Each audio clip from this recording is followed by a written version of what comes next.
Women have been giving birth for centuries, so it's a pretty natural experience, right? Wrong. I'm Stephanie King, professional doula, childbirth educator, and the creator of the My Essential Birth course, the online childbirth education course that's helping women everywhere confidently achieve their best birth. Today's culture would have us think that birth should be treated like an illness or an emergency, and that most of us need other people telling us what's best for our bodies because we aren't the experts. So sit tight, because if you're tuning into this podcast, you'll probably start to believe in your body, your intuition, and find yourself empowered and confident to do what it takes to have the birth of your dreams. If you like listening to me take you through these weekly topics step by step, then you're going to love the My Essential Birth course.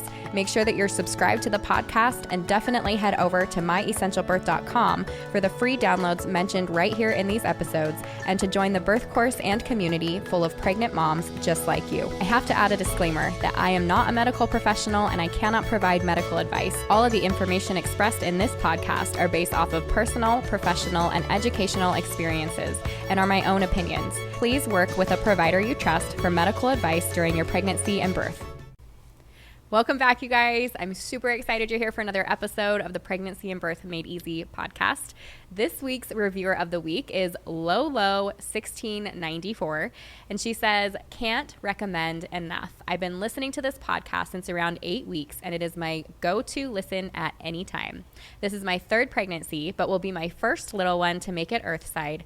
Oh, that's really sweet. And I'm so sorry about your other losses, but I'm so happy that you have a third and really successful pregnancy. And I love learning all the things to prepare myself for pregnancy, labor, and beyond. I have 6 friends that are also FTMs, which would be first-time moms, due within 2 months of me, and I have recommended this podcast to all of them. Whether you're wanting a medicated birth or something a little more crunchy, this podcast is so helpful in educating either way. I'd give 10 stars if I could. Thank you so much, Lolo. I hope when you guys are listening along, you're feeling that way too. It doesn't matter what kind of birth you're preparing for, if it's medicated, if it's unmedicated, no matter what your decisions are as you plan and prep along the way, and including postpartum. As long as you're getting the information and you feel support coming from this end, that's the goal. So no matter how you choose to give pregnancy, you have found the right podcast. And I hope that you're really excited to be here with us. And especially today, because one of the favorites for people that have been listening recently is tell me all the birth stories. I want to hear all the birth stories as I prepare. And so I have with me today Kayla and Grant, and I want to thank you for being here with us today. I'm very excited. But they are going to tell us a little bit about their birth story. So she's pregnant right now, and when she reached out to me, I actually said, "Oh, I have a fun idea. Let's talk about you being pregnant right now and all the preparation that you're doing, and then let's have you back on for the birth story." So this is her second pregnancy, and I'm going to let her talk about that for a bit. But she did some excellent prep work with her first pregnancy, had an incredible birth with that baby, and she's doing that again. And so I thought it would be really fun for you to listen to what that sounds like before, and then once that's fresh in her mind, having her baby. But on top of that, she's also Pilates instructor extraordinaire, from what I understand. And she's going to talk to us a lot about core and core work and what you guys can do. And she's also got a freebie for you. So definitely head to myessentialbirth.com/podcast. Find this episode, and then you will scroll down to the bottom. Those are the show notes. There will be a link there for you guys to download the freebie that we're talking about today, and also to be able to listen through or look through all of the show notes and any other links that come up. So without further ado, Kayla, will you take a moment and introduce you and your husband? Well, thank you so much for having us. My husband's name is Grant, like you mentioned. We have been together for 10 years. We met my senior year of college, his junior year, so he's a little younger than me. Nice. But so together 10 years, married for 6, and our youngest daughter is almost going to be 2, so we'll have 2 under 2 for about a month here. A little bit of crazy, but a lot of bit of fun, right? Yeah, that's what we hear. Yeah. Yeah, I don't know if you know, all of my boys are 2 years apart, and it was like complete chaos for a while, and it's also the best ever. So, and especially as they get older, you're like, oh, I'm kind of actually glad I don't have like a 3 or 4 year gap. Like they're just doing their thing and going off together, and it's the best. So do you know if you're having a little boy or a little girl this time, or is it a surprise? We're having a boy this time. Yay! Yeah. That's so Very fun. excited. Aw. And we both kind of grew You did the up right with thing by large having the gaps. girl first. Oh, yeah. Did you? Yeah. Kayla's Yeah, two older that's sisters awesome. are 10 and 15 years older, and my Oh, brother's wow. 4 years older. So we're happy that we have them closer together to have that friendship, and they're young. Yeah. So are you both the babies in your family then? Yes. Oh, that's fun. That's fun. Yeah, I was going to say that little girl, it was funny because I'm like, oh, yeah, I totally want the boy first, right? Like, if we have girls, he can protect her and all this. And then as soon as it came to, like, I want to be able to leave my kids at home and get a date night, we're like, we have 3 boys. We're never leaving. Like, they're going to forever need babysitters because they're just going to burn the house down. So anyways, I think that'll be wonderful having your little girl first. That's so fun. Okay, will you tell me a little bit about your pregnancy? And so you said that they're very similar. So we can go off of like first pregnancy before you get to the birth, but I'd love to hear about this pregnancy too. And if there's anything that stood out to you or was kind of unique, and you have kind of a unique story too, and I'll let you tell that, but you were like, I wasn't so sure that we were going to have some babies here. So if you're willing and open to share that, I'd love for you to share that with the audience. Yeah, I think that's probably where I'll get started. It was to the point where we were kind of needing to make a decision collectively if we were going to move forward and start a family, because if not, that kind of meant that we possibly needed to go our separate ways. So it was coming to a head, and I wasn't at that point where I was like having that feeling or that baby fever that people talk about. And no matter how many times Grant and I had that discussion, it just didn't feel like the right time or that I was ready. So I decided to meet with an OB together, and she actually recommended a counselor to start seeing. So I had a couple therapy sessions on my own with her, and then she gave me some homework exercises that I brought back to Grant and had us do those together, and then come in for a couples session. And after those therapy sessions, I decided it was time to move forward and that we were going to start a family. And I think that just came with more communication and having that open dialogue. I think a little bit more, and being a little bit more serious about it, because ultimately I didn't not want kids, but I didn't know the extent of it. And I think also too, the fearfulness of pregnancy and labor and delivery was something that just really scared me. Do you So mind and you don't have to answer this, but do you mind if I ask what it was around the pregnancy and delivery and everything that made you fearful? I think probably just the unknowingness about it. Even regardless of having 2 sisters, I was still a kid when they had babies, so I wasn't really around to be involved in their pregnancies or their births, and even being around them as young toddlers and infants, because I was in high school and then I went off to college, so I missed a lot of those younger years. So it was all very, very unknown to me. So I think that was probably the fearfulness of it. And you have to know Kayla, she's very much a planner. Everything is planned out the way she needs it to be and has it exactly how she wants it, which isn't a bad thing. She does everything how she wants it, and she does it really well. So when you add a kid and a birth into it, you can't control that. You can't plan that. Yeah. It's very hard. So for her, it was a big mental block. And that therapist and, going through that really helped her kind of break through that a little bit. I love that that's where, first of all, I love that your provider is the one that recommended that, but I love that that's where that went for you, that you were able to have that conversation, and whether or not you chose that having kids or not having kids was right for you, just being able to have support walking through that, I think is gold, right? Like we talk about that a lot on here. Counseling is good. Communication is good. You talk about mental blocks. Like imagine a woman that felt that way and got pregnant anyways, like what would that do for pregnancy and birth? So I love that you took care of that first. That's really, really wonderful and good advice for moms listening. So thanks for sharing that. Yeah, I think that the counseling and the open communication is what led to then that pregnancy and delivery being what it was, because we opened that line early on, and he knew what my expectations were and I knew what his expectations were. So just having that support in such a kind of fearful and emotional roller coaster of a time for me. Yeah. So when you got pregnant, were you like excited when it finally went down, or were you like, oh, we'll do it. I know I want to. Let's figure it out. I wouldn't say that I was excited, but I was very happy that it happened on the first try, and that literally the first try. No prep timing. Yeah, so no buffer. I was very grateful for that. But I can't say that I was really like happy and super excited because I was still so unsure of it. Yeah, that makes sense. Yeah. Totally. Yeah. So tell me a little bit about your pregnancy. Were there things that stood out to you or were unique, or what is it that stands out to you about your last pregnancy and about your current pregnancy? So last pregnancy and this pregnancy, they've both been very, very similar.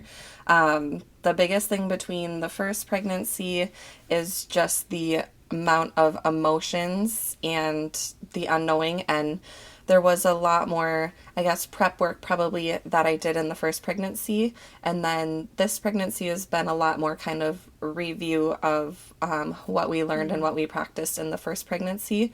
But the biggest thing that stands out in the first pregnancy is 2 months before I was due, literally everything shut down because of COVID.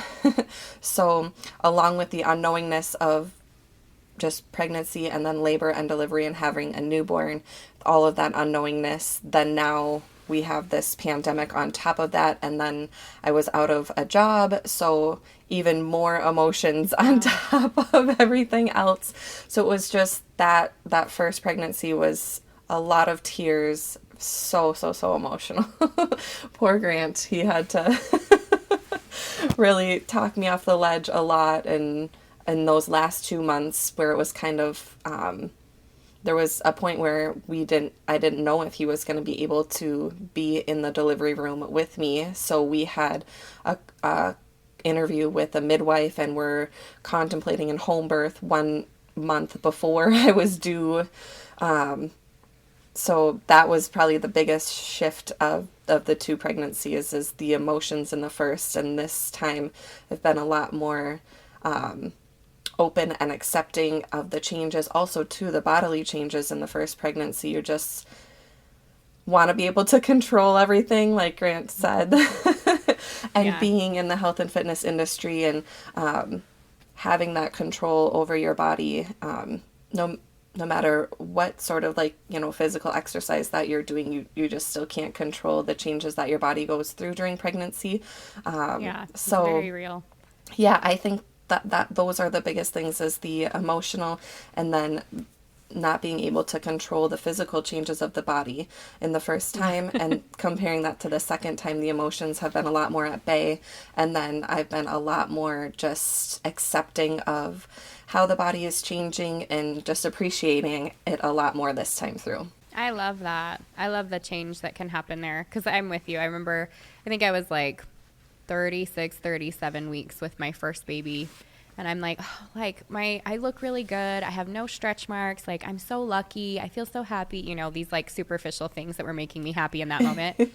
And my baby dropped, and I like stretch marks. And I was like, I'm like, wait, I didn't agree to this change. And then I've got some on my hips and my butt. And we're like, wait, hold up. I said I would have a baby, not that I would allow it to do this to my body in this moment. So, and it's so superficial, right? But it is like when, like you said, health and fitness or whatever, or for myself, just like I felt comfortable in my body, and then baby just kind of takes over. And so being able to come to a place where you're like, I appreciate this. I am happy about these changes. Like, how incredible that I can, grow this baby and all of that. So I can relate to this a little bit. Yeah, I think too, just now going through a year of postpartum and just looking back at like photographs and seeing how much the body changed in 9 months in pregnancy, and then a year postpartum, it's really mind-blowing. It's crazy. Yeah. And, you talk about the superficial things, and we have so many of those discussions, prior to the first baby of like, I'm in the fitness industry and I'm doing filming and I don't want it to, ruin my body. And for me, there was never a doubt. She's like so hardworking, and I knew that she was going to get back into shape and it wasn't going to be a problem, and not for my sake, for her sake. I was not worried about that. Yeah. And now Yeah. through this one, she knows she can do that. So I think the thought process isn't so stressful for her about her body. It isn't so stressful that way. Our stress and our thoughts have gone into now our family is changing with two, and that's what we're thinking Yeah. about versus the actual superficial things. Yeah, I love that. Thank you so much for sharing that. Grant, I was actually going to ask you because I can only imagine as a mom what that would be like. End of the pregnancy, 2020 has hit, everything's shutting down. My husband might not be able to be with me. It sounds like you were her rock and saying all the right things, but I have to wonder, what was that like for you from Dad's perspective? Being with Kayla for 10 years, it's kind of just one of those things that I'm kind of a solid, like, level person most of the time. So I think that that's good for her, and that's kind of why we fit together well, is because I'm not an emotional up and down person. I have my moments, but I try to stay solid for everybody, and I know that Kayla needs that, to continue moving forward with things. So for me, it wasn't necessarily like harder to do that, in that moment, but COVID and her being at home and not having that distraction of work as much and all of that definitely was a bigger stress. But you can't prepare for that. There's nothing you can do to try and prepare ahead of time. So it was just kind of staying calm and like explaining, like, we're fine, we're together, we're going through this, nothing's going to happen between us and our family. It's just the external factors that we can't control, and if you can't control it, you can't stress about it too much. And that's the hard part with Kayla, is she's, like I said, she wants to control everything, and we couldn't. So it's just explaining that none of that mattered. We're having a baby. The baby is what matters, and we're going to go through the rest of it and be fine. So did you really feel that way, or that was your, like, I'm a little nervous inside too, but she needs to know it's okay? Honestly, no. You were just good? Because that's so good. I had my solid job. I wasn't worried about that part of it. Her job we were worried about, but we had already talked about her possibly going on her own, and I fully supported that 100%, even before COVID. If she wanted to do that, she could do it. She's successful with everything she does, and I wasn't worried about her doing that well. It was the logistics of it that we just had to figure out, and I was not worried. She was more worried, and I wasn't very worried. I love that. We need our men. It's my husband's the same way, where I'm like, all these fears, and he's like, just chill, it's gonna be fine. I'm like, how can you say that? I've just been through like all these scenarios. Trust me, it's not gonna be fine. But it always is, right? So it somehow always ends up working out. Yeah. And what I love is like your story that comes from this too. And so that's what led to doing what you do today, which I want to get into in just a little bit, but will you just share for a moment, like, what ended up happening because of COVID? Yeah. So I went through my maternity leave as planned, no issues. But because of the amount of people that were no longer coming to the gym that I was working at, there wasn't a demand for as many Pilates instructors and trainers to be on staff. So when my maternity leave ended, I wasn't offered a job back, essentially. I wasn't told that, yep, you're going to start back on this date. It was more of, we will give you a call back when we need you and essentially rehire you. And it may not be in the same position. It may have been as a trainer or something different too. So it was very unknown. And there wasn't a timeline on that, because every time I had talked to my manager at that point, it was, they were just literally day by day, because it could be one day we're open, one day we're not. So they didn't really have answers or couldn't provide me any feedback either. So that was kind of the turning point, was I don't know if or when I'm going to go back to work. And I know myself that I am a better mom as a working mom. So Grant and I decided that if there was an opportunity for me to try to start my own business and be a Pilates instructor on my own, that now was the time, because I wasn't leaving that job on bad terms. And if it didn't work out on my own, then I could always go back to my previous company and work for them again. But I'm very thankful that things have worked out how they have worked out, and I couldn't be happier, because it has allowed us a much more better work-life balance, and I'm able to spend a lot more time with my little girl than I would have been working my other job. Yeah, that's awesome. And so I want to hear more about this. We're going to get into that after the birth story. But okay, bringing you back, thank you for sharing that. Bringing you back to this pregnancy. So with that first baby, it sounds like you were in a hospital setting. Did you have an OB or a midwife? And same question for this pregnancy. Yes. So we hospital birth, and we had an OB, and I think she's more like a midwife, even though she is a dedicated OB practitioner. And I just we both felt very connected with her. When we met with her about the concerns prior to even getting pregnant, and when she recommended that therapist, like, she was just very open and gave us like literally as much time that we wanted to talk and connect with her. And I never felt rushed. Like I was like a patient. I felt like she truly cared. Like it felt like a midwife appointment more than an OB appointment. And she was definitely on board with just always listening to the patient, and never like rushing us. So she was our OB first pregnancy, and has been even more so this pregnancy. I kind of bounced around a little bit on the first pregnancy, meeting with a couple other OBs, and I did like them, but ultimately it always came back to her, and I would prefer to always make my appointments with her, even though the chances of her actually delivering the baby are very small. And that ultimately was okay with me, as long as I was getting the care that I wanted during pregnancy. So was she able to attend that birth, or did you have a different OB for your birth? She was not able to attend that birth. I had a different OB, one that I had not ever met with. And this time I'm crossing my fingers that it'll just be her day to be on call. Yeah, I was asking that at the last appointment. I was asking, when is she, on call? Because we're going to have the baby then. But obviously we don't get to choose that. Yeah. But we really love her. She's been so awesome for us. So that's awesome. And I want to hear, I'm curious from both of you, how did that go? It sounds like you both enjoy working with her, especially during pregnancy. She clearly makes you feel supported, and like you can advocate for yourself. So how did that go, having someone you've never seen in your birth space for the actual birth?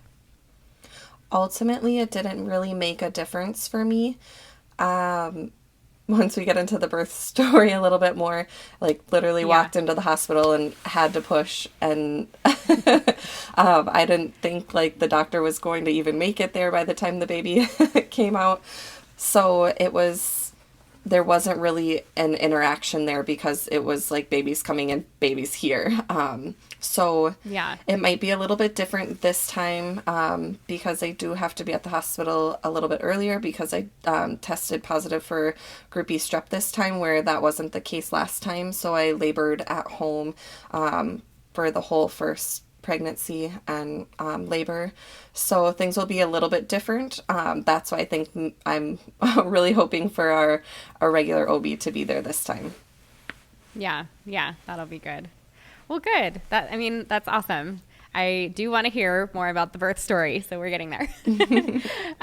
Before we do, though, you mentioned a little bit about the communication that you and Grant had, you and your husband, throughout pregnancy. I mean, if you had this kind of communication prior, I assume that you had good communication throughout pregnancy as well. And Grant, maybe you can answer this question too, but I want to hear, Kayla, how do you feel that Grant supported you best during the pregnancy? And Grant, how do you feel like you were a support, or what was the most useful for you guys as you prepared? Well, the biggest thing with the first pregnancy is our communication greatly improved, because we took a pretty intensive birth class, and it was a 12-week class, and that included homework and a bunch of other things. So with that communication, I feel that we were able to get a little closer throughout the entire pregnancy just because of the activities and the meditation and the relaxing and a lot of things that class had us doing improved our communication then throughout pregnancy and then throughout the labor. I love that. Yeah, I agree. And from my perspective, we had talked about doing this, birthing class, and I'm not a very kumbaya person that way, spiritual, Yeah. whatever you want to call it. But Sure. I was very open to doing whatever helps make Kayla more comfortable through it. And I was like, well, I guess it'd be good for me to learn about all this stuff and make sure I'm informed. I'm kind of a research person anyways. So reluctantly, I agreed initially to do the class, and she had kind of sold me on it because it was a husband-based birth class when you're the main support person helping, and that's Right. the philosophy of it. And I thought that was awesome because I think that that's important to do that together. So going through that class and learning everything we did and just how in-depth it was just majorly eye-opening. Understanding what her body goes through and what emotions she's going to be having and how to help cope with that, on top of knowing her already and knowing kind of how to deal with the ups and downs and things that come with just everyday life. So it was very important, and once we got to a few classes in, I was like, I'm in, let's do this. This is awesome. So it brought us very, very close through the first pregnancy. That's awesome. Any good birth class should absolutely do that. And that's my favorite part is right? I would even ask when I taught in-home birth classes, it was okay, how many of you guys got dragged here because your wife asked you to be here, not because this was your idea, right? And everyone's hand goes up. But seriously, by class 3, right, everyone's holy cow, I didn't know that I didn't know, and this is interesting, and now I know how to support. The guys end up being, the bigger advocates for birth preparation and supporting their wives than anyone else. So that's really awesome. I love that you share that. Okay, so you talked about a little bit about the preparation. You said, we took these great classes. They had practices for us and meditations and all this kind of stuff. And 2, I know you said this pregnancy, you've been listening to the podcast and you've been grabbing some of that information that way too. So will you talk about a little bit about that preparation? Is it a lot of research and what we're putting into our minds, what you're putting into your mind and thinking about? Is it the hands-on application of things, practicing relaxation or labor rehearsals together, or communicating? Will you guys talk about what worked well last pregnancy that you're repeating and reviewing this pregnancy for this birth? Yeah, this pregnancy has been a lot more review of the material and a little less hands-on a work with the course, I guess, because we're just kind of reviewing more of the materials, not necessarily doing the physical hands-on meditated and relaxation techniques from that course that we did in the first pregnancy. But this is a lot more mindset work this round through a lot of listening to birth stories, and discovering your podcast has been so helpful. And then also I read a book of birth stories in the first pregnancy, and then I'm reading a different book of birth stories this pregnancy, which are always so inspiring. And that was really why I started listening to your podcast, because birth stories leading up to birth was super important and super inspiring and motivating for me to listen to other women's triumphs and adversities through labor and how they were able to do it. And I was like, okay, I can do this too. But then a lot more of mantras and mindsets, and then listening to meditations as well.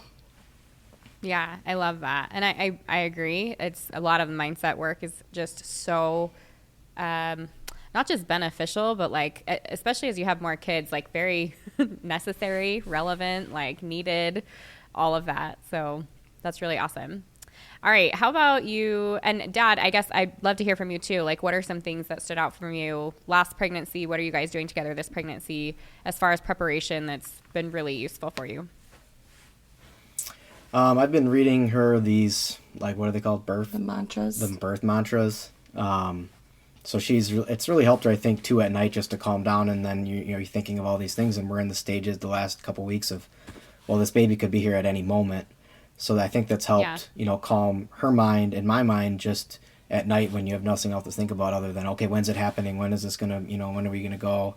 And I think that's helped a lot. And to just get her in a mindset like she's ready for this and her body's ready for this. We've been there before. And we just kind of got to calm ourselves down and let it happen when the baby's ready. So. Yeah, I love it. All right, let's talk about that first birth story. And I didn't tell everybody how pregnant you are. So how many weeks pregnant are you right now? I am 39 weeks and 1 day. We're glad she made it for the recording today. I wasn't sure. You never know. So yeah, I'm excited because this is like right before it's time. And then we'll probably have you here just in a couple more weeks to be able to recap for us. So that'll be really cool.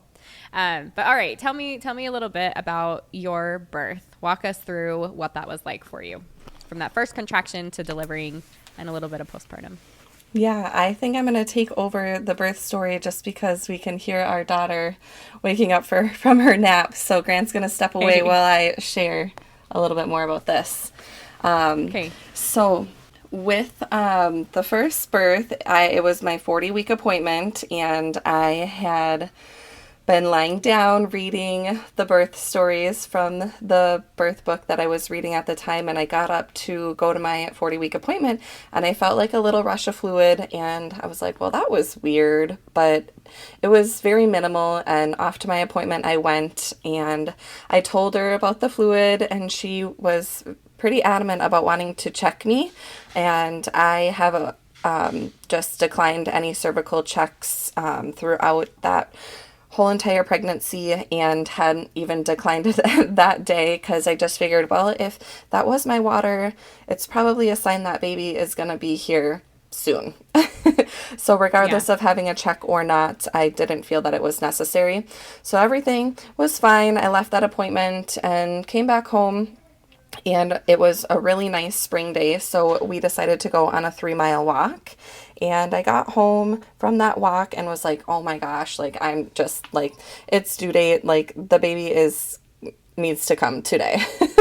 So I decided to get on the birthing ball, and like, I just like literally like aggressively was bouncing up and down on the birthing ball. I was doing squats. I was trying all these stretches, and I was kind of just like starting to feel like some cramping. And then all of a sudden I had to like go to the bathroom a lot. Like, my body was emptying out and still was feeling those cramps, and was kind of like, oh, I'm not sure if this is, anything. But then they started getting a little more intense, and all of this was happening between like 5 and 7:30 p.m. Lots of trips to the bathroom. We had dinner, and finally I was kind of like leaning over our kitchen island, having to like pause and like really go, okay, yeah, that was kind of intense. And that was the point where I finally like was like, okay, I guess maybe I am in labor. And Grant had been commenting like, are you do you think these are contractions? I was like, no, I don't think these are contractions. I just have to go to the bathroom a lot. So I was really in denial that I was in labor for probably the entire first stage of labor. Because by now it was probably 8 p.m. and we were just kind of, walking around the house. I really couldn't sit down. Like, I felt like very antsy. So I was just constantly on my feet from like 5 until 8, and then 9 o'clock comes around, and finally I was like, well, let's try to just like walk around the block, because the contractions were then starting to get pretty close together and a little bit more intense. So we're slowly walking around the block outside, pitch black out, and every time a contraction would come, I would stop and kind of hang on to his shoulders and kind of just lean forward and just rock my hips back and forth, and then off we would go again, walking a little bit further, and that just kind of repeated itself for our neighborhood block is maybe like a mile long, and I think we were out for an hour and a half before I was like, okay, let's go back now. And I was like, maybe I should get in the bath. So we have a big jacuzzi tub. We started the jacuzzi tub, and now it's probably 11:15 at night. And I was like, yeah, I'm probably just going to labor in here all night. So why don't you go to bed? And he sets me up with the iPad and it's just in the tub, and I sat down in the tub for 5 minutes and pushed play on the iPad to watch the movie, and all of a sudden, like, I hear this like pop, like very large pop.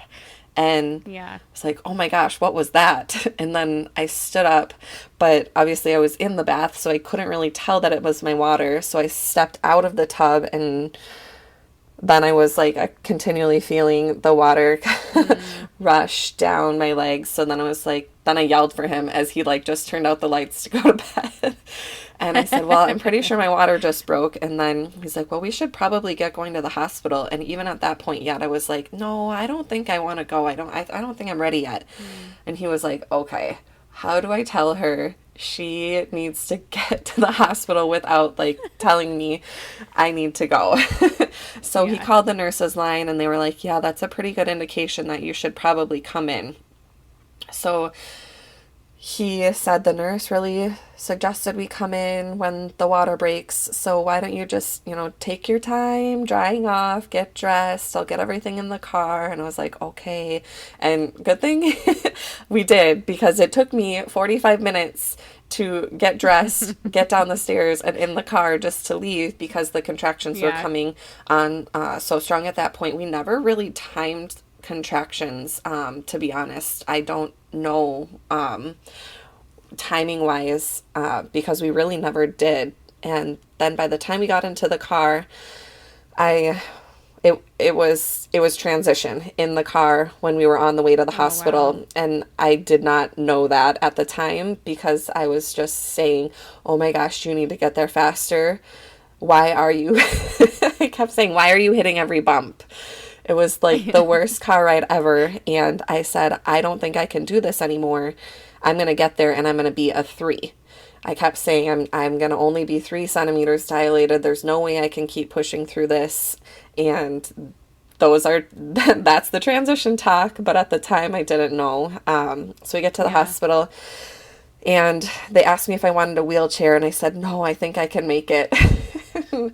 I made it like 5 steps before having to like keel over something. And I think it was like the first chair that was available when I walked in the hospital door. By now it's like midnight, 12:30, 1 o'clock. Not even sure the exact time that we got there, but probably 3 to 5 contractions before actually getting into the triage room. And the water was still like just kind of like pouring down my legs from the bag of waters breaking, like just so much fluid and so much liquid when we were in triage. And then all of a sudden, like I couldn't get comfortable again. I was still like constantly on my feet, and I tried to sit down, and I just said I can't sit down. And I finally said I have to push, and a nurse hadn't even come in at that point to like check us in. And so Grant started, I think he started to get a little nervous at that point, because he started to hit the nurse button a couple times, and then eventually swung the door open and looked for somebody and was like, she says she has to push. So then a nurse came in and said, well, clearly your waters have broken because of all the fluid that was on the floor in the triage room. And I said, I really have to push. And she said, okay, we better get you across the hall into the delivery room. So from the triage room across the hall to the delivery room, I couldn't even make it from that room without having a contraction. So eventually made it into the room. I laid on the bed, and the nurse checked me, and she said, okay, you're a 9.5. And I said, are you sure? Because I didn't believe her. And she said, yep, I'm going to call the doctor.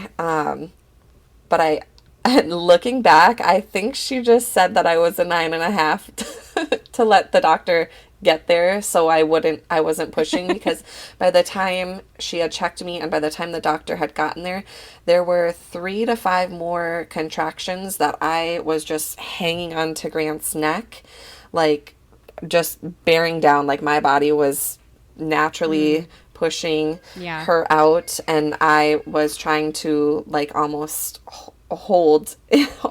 refrain myself from pushing at that point. So doctor came, I decided at that point I needed to lie down, and because my legs were just giving out, like they were shaking and trembling. So I went into the hospital bed and I classically pushed on my back through two contractions, and then when the third wave came, I was totally feeling the ring of fire, and I said, I'm not doing another contraction, and I forcefully pushed her out on that third set of pushes, and I probably should have slowed my roll a little bit and let one more wave come, because I did have some pretty significant tearing from that aggressive push to get her out, but her shoulders were also stuck.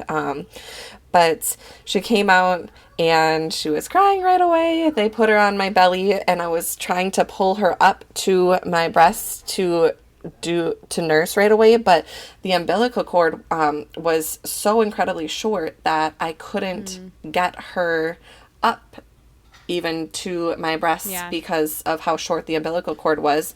So then the doctor was like, okay, your placenta's going to come out. And I was like, oh my gosh, what do you mean? Like, I have to push again? And that was the most relieving thing I have ever felt compared to birthing her. Like I actually didn't even push the placenta out at all. Like it just slid out, and I remember lying there. I was like, oh, like that felt so good. It just almost felt like I lost 20 pounds when the placenta came out. It was so relieving. And then, oh, that's neat. Of course, they were able to then move her up to my chest, and she nursed and latched right away, and it was just kind of this awing moment. It was I just so indescribable. You can't I just can't even put it into words. And then looking over at Grant in that moment too, seeing tears in his eyes was it's just beautiful. Yeah, that's really neat. Well, thank you for walking us through that. That's amazing. Birth is so powerful, and even your first experience, the preparation that you put in, the practicing, the pause to, no, I'm okay, let's, and your husband to be able to say, yeah, you're doing great, let's go to the hospital, this is good timing. I'm aware of the signs. It's time to get moving. Yeah. All of that's really awesome.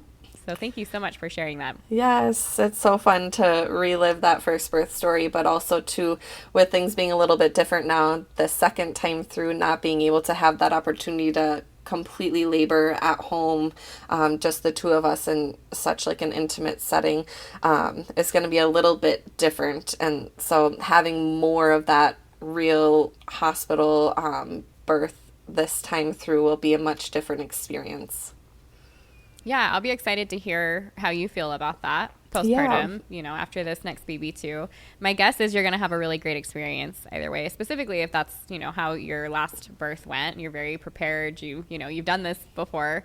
I think it's going to be a really excellent experience, even if it's a little more time in a hospital setting. So that'll be a really neat birth story. I can't wait. Yeah, one thing that I think that I want to share about preparation, going back to preparation for during this pregnancy, is I feel a little bit more hesitant and a little bit more, can I do it again this time through, knowing the sensations and knowing the intensity of it the first time. I almost feel a little bit more doubtful of myself this time. So that's where I think the mental and the mindset preparation this time has become more powerful than it was the first time. Was more of that partner husband connection, whereas I think it's a little bit more on me this time, whereas I felt like the first time I had to prove something to myself that I could do it, and then now that I proved that to myself, now I'm doubting myself a little bit this time through. So are you noticing that those mantras and things are helping? Yes, they're really helping. And I have Grant to read specific birth mantras to me every single night. And then I'll tell him that was a really good one. So then he'll save that one. So when labor comes and I do have those doubtful moments, that those are times where I need him to read me those mantras because they are so powerful for me. Yeah, I love that. I think that's an excellent idea. All right, so we're not taking up too much time, and so we can jump off in just a minute, but I want to give you an opportunity to talk about a little bit what you do with Pilates. I want you to talk about the freebie and what you're offering women along with that, but two, why it's important and how you've used that core work, that breath work, everything that you're doing in regards to that for your pregnancy, birth, and postpartum, or I guess more of like the pregnancy and postpartum, it's going to be benefits for birth. But how are you utilizing that? How do you hope that you hear other women using those things? Yeah, I think the biggest thing this round through is I was strictly only doing Pilates, breathwork, and prenatal yoga this pregnancy, where the first pregnancy I was doing a little bit more intense weightlifting, CrossFit and Pilates, and then of course a lot of walking. But this pregnancy has been a lot more gentler on my body, a lot more mindful, and just utilizing the tools that I had from the previous pregnancy and implementing them more this pregnancy, especially with Pilates and the core work and the breath work, and starting my own business, and now really focusing on working with moms during pregnancy and postpartum and going through that now twice myself. I just feel so passionate about being able to empower moms, and Pilates is really about moving the body from the core out. And really your core is like, it's the machine that moves you, and especially during labor, like that strength you need in your core and your pelvic floor to push baby out, but then also that preparation that you do for that big day takes you beyond that into postpartum. And I had a really, really great postpartum recovery with my first, and I'm only hoping that goes the same this time through because of all the hard work that I have put in with the core strength and the breath work, and just really actually being very gentle with my body this time through versus doing that hard weight training that I did the first time. So I feel a lot more in tune this pregnancy, and I am so grateful and that I can share that now with others, whereas at my previous job it wasn't that wasn't as available working with prenatal and postpartum moms as it is now that I started Pilates Body by Kayla. Yeah, I love it. Okay, so talk to me just for a moment about the freebie download that you're offering to everyone. Yeah, and then definitely where everyone can find you as well. The freebie guide is a guide for 5 moves to a stronger core. So it is essentially a beginner guide to Pilates, and it's going to teach you 5 basic movements that you can do to help develop those deep core muscles. So that's another thing is Pilates trains you how to activate your core properly, which is sometimes I feel there's a little bit misconception on how we activate our core, and during pregnancy we really have to retrain how to use our core muscles because of our rectus abdominis. That outer layer of abs no longer really works once the belly and that muscle starts expanding, creating space for the baby. So we really have to work our deeper abdominal muscles, which is called our transverse abdominis. So that's really what this freebie guide is, teaching you 5 moves to strengthen your core. And you can find me mainly on Instagram and TikTok at Kayla_Brugger, and last name is spelled Brugger. That's awesome. Thank you so much for your time, for the birth story, for the information, for the freebie. I think that's awesome. Even when we were talking just prior to being on the podcast together, talking about breathing and our perineal area and like our just everything that goes along all that preparation and what a benefit it is once it comes to birth as well, like being in tune with your body, knowing how the different muscle groups work, or even talking about core, you know, like how many women complain of like lower back pain, or, you know, just these things that you're like, well, yeah, because we've got this giant baby growing and pushing everything out like you're talking about. And if we're not taking care of just that simple core work, then yeah, it leads to like muscle strain and back pain and sleepless nights. And not that it's a fix all, it's not going to cure everything, but having that in place, I think is super beneficial for every mom. Oh, absolutely. Thank you so much for having me. This is wonderful. Yeah, it's so fun. Thanks, Kayla. Thank you. That's it for this week, but make sure you subscribe to the podcast so that you get notifications first as I drop a new episode every week. And don't forget to head over to myessentialbirth.com for all of the free downloads mentioned here and to join the birth course and community serving pregnant moms just like you. If you enjoyed this and other episodes, I would love it if you would take a few minutes to leave a review on Apple Podcasts. I read every single one and include one at the beginning of each episode. See you next week.